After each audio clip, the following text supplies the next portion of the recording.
times have you checked your phone this morning?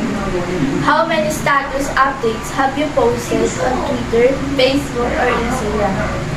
Did you use the internet or mobile for an hour after you woke up this morning? Do you follow a celebrity or crush via his or her social media account? Good day, I'm Jasmine Navarro, grade 11 from Corporation. In today's generation, we all use computer and internet, not just only in the Philippines, but all around the world. However, Philippines is dubbed as the ICT hub of Asia because of huge growth of ICT-related jobs, one of which is BPO, business process outsources, or call centers. ICT department in the Philippines is responsible for planning, development, and promotion of the country's information and communication technology agenda in support of national development. ICT is the short term for information and communication technology that stresses the role of unified communication and the integration of telecommunication and computers, as well as necessary enterprise of software, middleware, storage, and audiovisual that enables users to access, store, transmit, understand, and manipulate information. The term ICT is also used to refer the convergence of audiovisual and telephone networks with computer networks to a single bundle or link system. It is also an umbrella term that includes any communication device encompassing radio, television, cell phones, computer, and network hardware, satellite system, and so on, as well as the various services and appliances with them such as video, comprehensive, and distance learning. ICT also includes analog technologies such as paper communication and any mode that can switch to communication. It is a broad subject and the concepts are involved. It covers any product that can store, retrieve, manipulate, transmit, or receive information electronically in a digital form. For example, personal computers including smartphones, digital television, emails, or robots. The Internet is a global system of interconnected computer networks that uses the Internet Protocol Suite, TCP or IP, to communicate between networks and devices. It is a network of networks that consists of private, public, academic, business, and government networks of local to global scope, linked by a broad array of electronic, wireless, and optical networking technologies. The Internet carries a vast range of information resources and services, such as the interlinked hypertext documents and application of the World Wide Web, electronic mail, telephony, and file sharing. World Wide Web, commonly referred to as WWW or W3, is an interconnected system of public web pages accessible to the Internet. The web is not the same as the Internet. The web is the one of many applications built on top of the Internet. Tim Berners-Lee proposed the architecture of what became known as World Wide Web. He created the first web server, web browser, and web page on his computer at the CERN Physics Research Lab in 1990. In 1991, he announced his creation on the alt.hypertext newsgroup, marking the moment the web was first made public. The system we know today as the web consists of several components. First is the HTTP, or also known as the Hypertext Transfer Protocols, governs data transfer between a server and a client. To access a web component, a client supplies a unique universal identifier called a URL, Uniform Resource Locator, or URI, Uniform Resource Identifier, formerly called Universal Document Identifier or UDI. And HTML or Hypertext Markup Language, the most common format for publishing web documents. Linking or connecting the resources through hyperlinks is a defining concept of the web, aiding its identity as a collection of connected documents. Soon after inventing the web, Tim Berners-Lee founded the WWC, or World Wide Web Consortium, to standardize and develop the web further. This consortium consists of core web interest groups such as web browser, developers, government entities, researchers, and universities. Its mission includes education and outreach. A web page is a document commonly written in an HTML that is viewed in an internet browser. It can be accessed by entering a URL address into a browser address bar. A web page may contain text, graphics, and hyperlinks to other web page and files. It is often used to provide information to viewers, including pictures or videos. It may also be used as a method to sell products or services to viewers. Multiple web pages make up a website, like our computer home website. When you click a link provided by a search engine, you are accessing a web page. The internet consists of millions of web pages, with more being added every day. A website is a collection of web pages and related content that is identified by a common domain name and published on at least one web server. Notable examples are Wikipedia.org, Google.com, and Amazon.com. All publicly accessible websites collectively constitute the World Wide Web. These are also private websites that can only be accessed on a private network, such as companies' internal website for its employees. Websites are typically dedicated to a particular topic or purposes, such as news, education, commerce, entertainment, or social networking. Hyperlinking between web pages guides the navigation of the site, which often starts with a home page. User can access websites on a range of devices, including desktops, laptops, tablets, and smartphones. The app used on this device is called a web browser. A web browser is application software for accessing the World Wide Web. When a user follows the URL of web pages from a particular website, the web browser retrieves the necessary content from the website's web server and then displays the page on the user's device. It is not the same thing as search engine, though the two are often confused. A search engine is a website that provides links to other websites.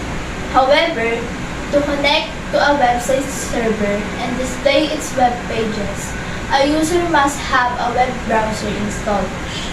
Web browsers are used on a range of devices, including desktops, laptops, tablets, and smartphones. In 2020, an estimated 4.9 billion people use browsers. The most used browser is Google Chrome, with a 64% global market share on all devices, followed by Safari with 19%. There are two types of web pages, the static and dynamic. A static web page, sometimes called a flat page or stationary page, is a web page that is delivered to the user's web browser exactly as stored, in contrast to dynamic web pages, which are generated by a web application. Consequently, a static web page displays the same information for all users. From all context, subject to the modern capabilities of a web server to negotiate content type or language of documents where such version available and the server is configured to do so. Dynamic website or dynamic web page contains information that changes depending on the viewers, the time of the day, the time zone, the viewer's native language, and other factors. For example, the computer home page. is a dynamic web page that automatically changes daily to give visitor new content. Static pages are retrieved from the web service file system without any modification, while dynamic pages must be created by the server on the fly, typically reading from a database to fill out a template before being sent to the user browser. Features of Web 2.0. Number 1. Taxonomy. It allows users to categorize and classify information using pre-chosen keywords. Example, tagging by Facebook, Twitter. Use tags that starts with the # hashtag. Number 2, rich user experience. The content is dynamic and is responsive to users' input. Number 3, user participation. The owner of website is not the only one who's able to put content. Others are able to place a content of their own by means of comment, reviews, and evaluation. For example, Lazada.com and Amazon.com. Number 4, long tail, are services that offered on a demand rather than on a one-time purchase. This is synonymous to subscribing to a data plan that charges you for the amount of time you spend in the internet, or a data plan that charges you for the amount of bandwidth you use. Number 5, software as a service. Users will be subscribed to a software only when needed rather than purchasing them. Example, Google Docs, used to create and edit word processing and spreadsheet. Number 6, mass participation. Diverse information sharing through universal web access. The Web 2.0's content is based on people from various cultures. 3.0 and Semantic Web. The Semantic Web is a movement led by the World Web Consortium or W3C. It allows a component of Web 3.0. It's providing a common framework that allows data to be shared and reused across application, enterprise, and community boundaries. The aim of Web 3.0 is to have machines or servers understand the user preferences to be able to deliver web content specifically targeting the users. The problems with Web 3.0 are compatibility, security, vastness, vagueness, and logic. Number 1, Converge. It is the synergy of technological advancements to work on similar goals or tasks. Number 2, the mobile technologies. Popularity of smartphones and tablets. The latest mobile device use for the networking LTE, which is the currently fastest network. And devices are using different operating systems. Number 3, the Assertive Media, a non-profit service designed to help people who have visual and reading impairment. A database of audio recordings is used to read to the users. Number 4, social media. It's a website, application, or online channel that enables web users to co-create, discuss, modify, and exchange user-generated content. The 6 types of social media are: Number 1, social networks. These are sites that allows you to contact with other people with the same interest or background. Number 2, bookmarking sites. These are sites that allow us to store and manage links to various websites and resources. Number 3, social news. These are sites that allows users to post their own news or links to other news sources. The users can comment on the post. Number 4, media sharing. These are sites that allows you to upload and share media content like image, videos, and music. Number 5, microblogging. Sites that focus on short updates from the users. Those who subscribe to the users will be able to receive these updates. Number 6, blogs and forums. Websites that allows users to post their content. Other users can comment on the said topic. Today, We carry more computing power on our smartphones than was available in this early model. The following brief history of computing is a timeline of how computers evolved from their humble beginnings to the machine of today that serves the internet, play games, and stream multimedia in addition to crunching numbers. The first counting device was used by the primitive people. They used sticks, stones, and bones as counting tools. As human mind and technology improved with the time, more computing devices were developed. The history of computers begins with the birth of abacus, which is believed to be the first computer. It is said that Chinese invented abacus around 4,000 years ago. It was a wooden rock which has metal rods with beads that were moved by the abacus operator according to some rules to perform arithmetic calculations. Abacus is still used in some countries like China, Russia, and Japan. Napier's bone was a manually operated calculating device which was invented by John Napier of Merchantstone in 1550 to 1617. In this calculating tool, he used a different ivory strips or bone marked with numbers to multiply and divide. It was also the first machine to use decimal point. Pascal line is also known as arithmetic machine or adding machine. It was invented between 1642 and 1644 by a French mathematician philosopher, Blaise Pascal. It is believed that it was the first mechanical and automatic calculator.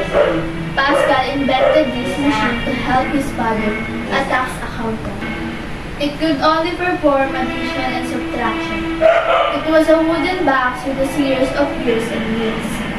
Step owner or Leibniz wheel was developed by a German mathematician philosopher, Gottfried Wilhelm Leibniz in 1673. It was a digital mechanical calculator which was called the step owner as instead of gear, it was made of fluted drums. In early 1820s, difference in this design by Charles Babbage, who is known as father of modern computing. It was a mechanical computer which could perform simple calculation with logarithmic tables. Analytical engine is a calculating machine also developed by Charles Babbage in 1830. It was a mechanical computer that used punch cards as input. It was capable of solving any mathematical problems and storing information as a permanent memory. The tabulating machine was invented in 1890 by Herman Hollerith, an American statistician. It was a mechanical tabulator based on punch cards. It could tabulate statistics in record or sort data or information. This machine was used in the 1890 U.S. Census. Hollerith also started the Hollerith Tabulating Machine Company, which later became International Business Machine, or IBM, in 1924.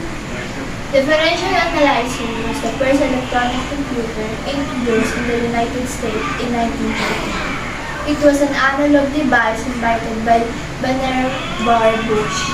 This machine is vacuum-tubed to switch electrical signals to perform calculation. It could do 25 calculations in few minutes.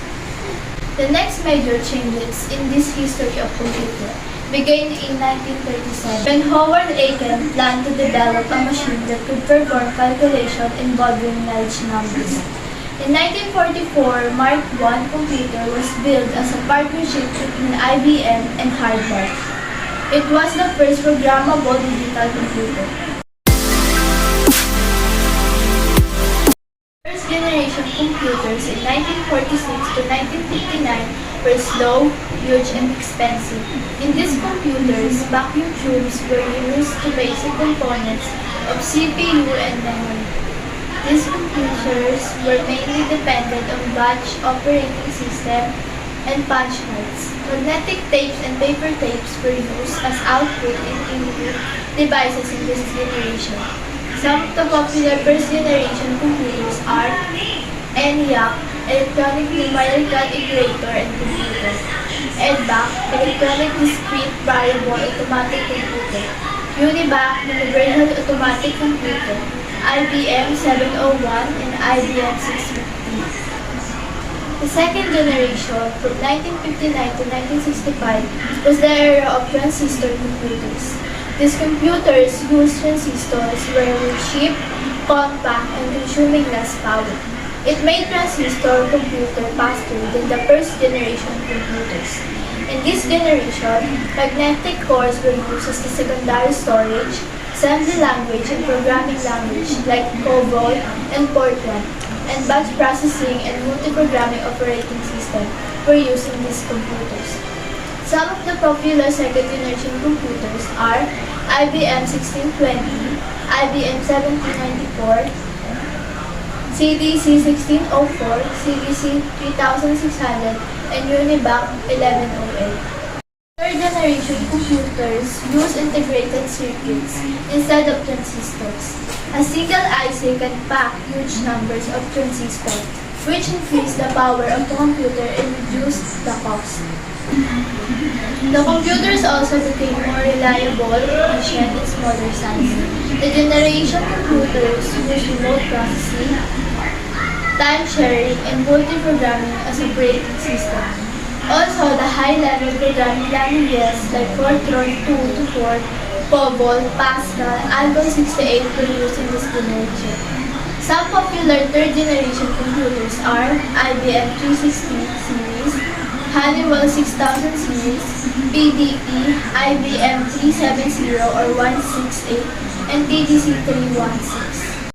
Fourth-generation computers in 1971 to 1980 used very large-scale integrated circuits or VLSI, a chip containing millions of transistors and other circuit elements.